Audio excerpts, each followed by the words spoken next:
So my youngest is leaving for school, college. The youngest of my three boys has decided to pack his stuff and move to New England to attend college for 4 years. I am super sad about this. Although I knew it was gonna happen, it just didn't seem like it was gonna happen this quick, even though he's 18, almost 19. It's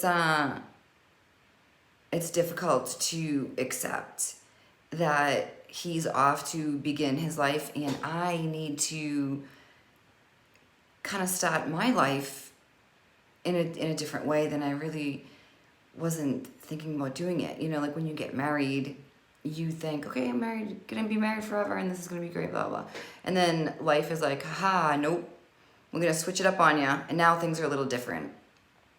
So my big fear with him going to school is not that he's gonna be far away, because I feel like he's gonna be fine. I feel like he's gonna do really well by himself. He's ready. The youngest of three boys. He's like, yeah, I'm ready to get the heck out of here.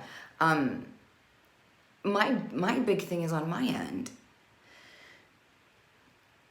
I don't want to come home to an empty house after I drop him off at school. I don't want to do that. I'm not interested in that. Hard pass, no thanks. But sometimes in life we have to do things that we don't want to do. And there's no preparation for this. There's no preparation for coming home to a house where there's the only sign of life is you.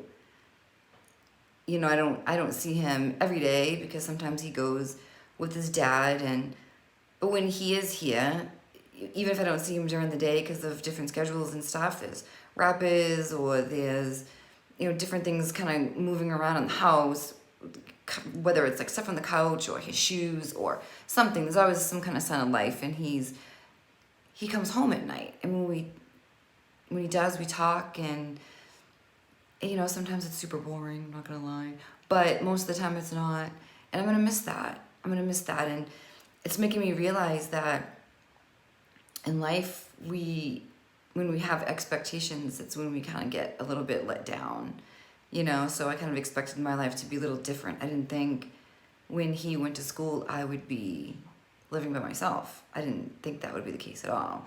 I thought when I got married it was going to be forever, you know, for like a long time, and it's not that case. So now I'm living a life I didn't really think I was going to live, and not that it's bad, because it's not. It's actually pretty amazing, and I'm happy, very happy with where I am in my life and the person I have in my life. So I'm very, very happy about that, but it's definitely not what I expected.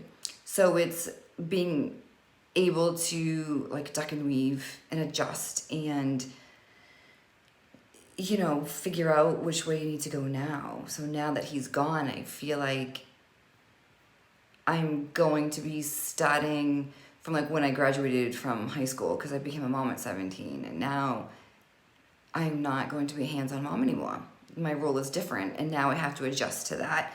And I'm not saying I won't be able to, because I think I will, but it's something I never really expected to do so soon, and here it is. And it makes me think about, you know, expectations in general and the way we have them and how they're gonna look. And I remember after being single and dating again, I had expectations of what that was gonna look like.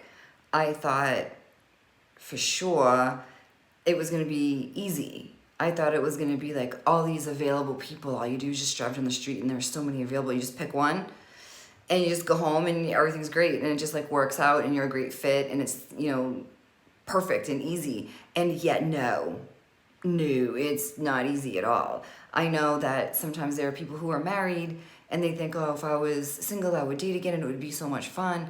And I think dating is fun. I think it is fun if you're healthy. I think it's fun if you're ready. I think it's fun if you're secure. I think it's fun if you know what your intentions are while you're dating. I think it's dreadful if you're unhealthy and you're not ready to date. And I did it both ways. Obviously, first I did it in an unhealthy way. When I found myself single after the toxic relationship, I started dating too soon and found that it was not a good idea, because it was more tears and more confusion than anything. So when I decided, okay, this isn't working, I need to kind of heal, I need to figure out who I am and what I want, I took a decent amount of time off before I started to date in a healthy way. And dating unhealthy versus healthy is, yeah, very different. And it's definitely a lot more fun when you date healthy. Not to say that when you're dating healthy, every date you go on is going to be amazing and you're going to find like the love of your life, because you're not. There's a method to dating healthy and what that looks like. And I learned kind of how to do that, how to date and not have a bad first date ever. And I kind of had my idea of what that plan was. So I would put it into effect and it would work. And then I was going on a date with somebody and decided I'm going to test it and see if my method actually works. And my method actually does work, because I have this great plan of how to go on a first date and have it be a great date, even if a second date doesn't happen, doesn't like come from it.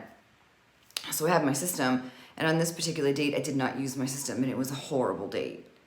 It was awful. I remember just feeling like I wanted to vomit the entire time. It was so bad. So after that, I was okay, my method absolutely does work, and I'm going to make sure to keep implementing that while I'm dating. And I did, and it worked, and it was foolproof. So you're going to have to tune into my private Facebook page to figure out what that method is if you want to know the secrets to never having a bad first date again, because I do have the secrets for that. But I think when we are healthy dating, our minds are clear.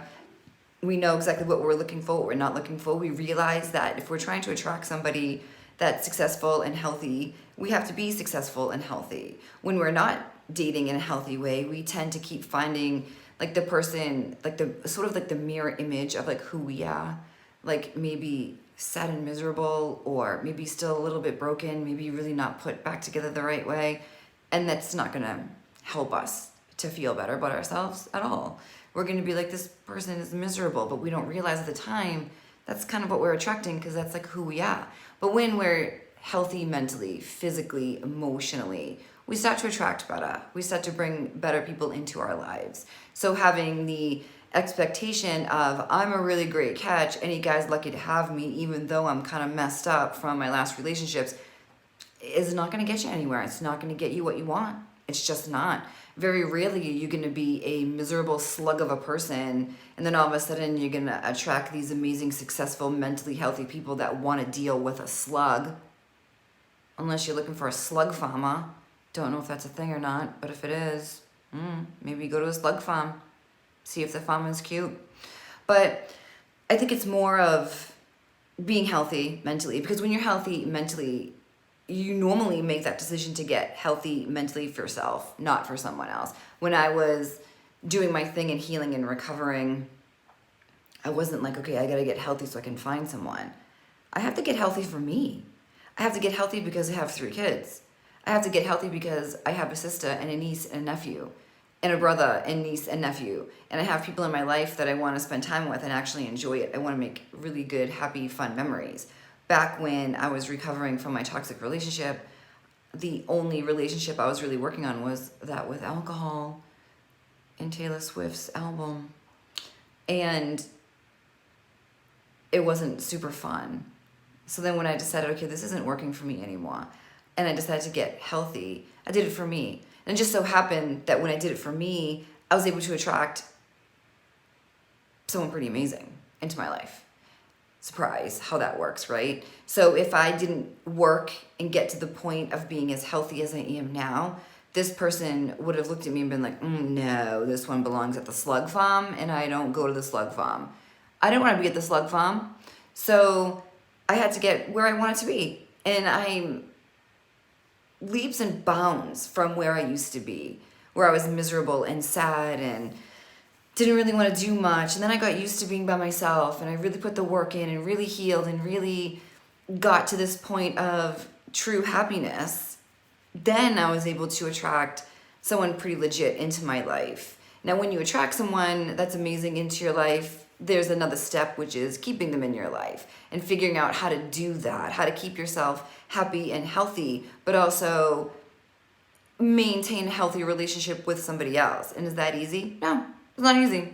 And if anyone tells you that it is easy, they're pretty much lying to you, because it's not easy. especially if you've been through a toxic relationship and you've been through some trauma in your life. It's not easy, but it's definitely manageable. But at the same time, if you set yourself up with a good support system, if you have a good therapist or a life coach or whatever, somebody that you can talk to, then things are a lot more manageable. And that's our goal, is to keep things more manageable while we're happy ourselves, while we're happy in our relationships, while we continue growing our friendships and relationships with our kids and our families.